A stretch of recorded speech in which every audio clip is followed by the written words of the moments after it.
त्यानंतर एक महत्त्वाची बातमी समोर येते। पुणे जिल्ह्यातील खेड तालुक्यातील निघोजे इथे पुराच्या पाण्यात कार चालकासह वाहून जातानाची घटना घडलेली आहे।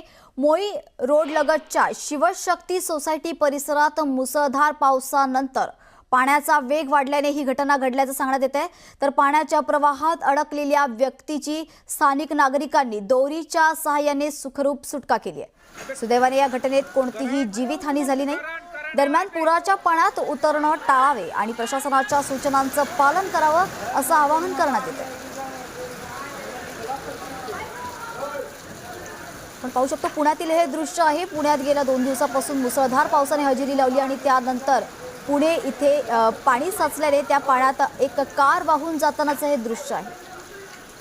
निघोजे इथल्या पुराच्या पाण्यात या कार चालकासही कार वाहून चालली होती। मात्र सुदैवाने यात कोणतीही जीवितहानी झाली नाही। दोरीच्या सहाय्याने स्थानिकांनी त्या चालकाला बाहेर काढण्यास मदत केली।